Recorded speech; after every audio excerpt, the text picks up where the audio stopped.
Tala dahil sa matinding traffic, bunsod ng mga saradong kalsada para pa rin sa APEC, nahirapan sa pag-uwi mula sa trabaho ang marami nating mga kababayan kahapon. May ilang tsuper pa raw ang nananamantala di umano at naniningil ng mahigit 100 piso kada tao.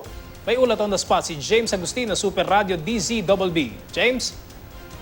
Cedric, dahil daan-daang pasahero nga na pauwi ng Cavite ang na-stranded kagabi sa Southwest Integrated Provincial Terminal sa Parañaque City.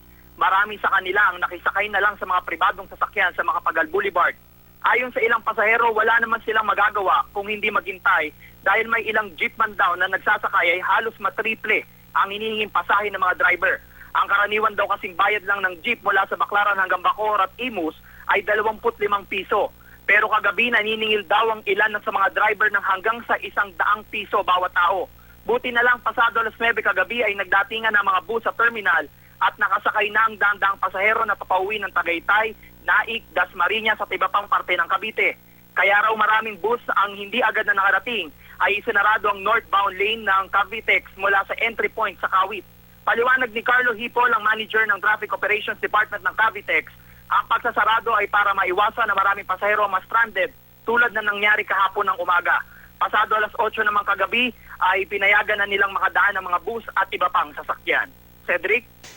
James, yung inireport mong ruta ba kasalukuyan mong iniikutan o naikutan mo kani-kanina lamang para lang dun sa mga kapuso natin malaman kung ano yung situation ngayon dyan sa mga ruta na nabanggit mo, James?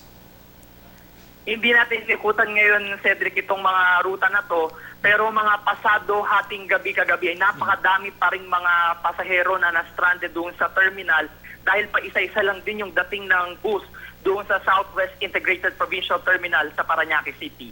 Cedric?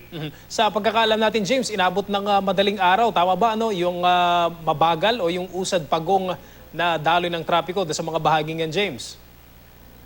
Sa area ng Macapagal Boulevard, Cedric, kagabi, mga 3 oras ang inabot ko mula dito sa nasabing terminal para lang makarating sa area ng Pasay Police. Mula doon sa may Macapagal Boulevard, kumanan kami dito sa may EDSA extension para makarating doon sa Pasay Police.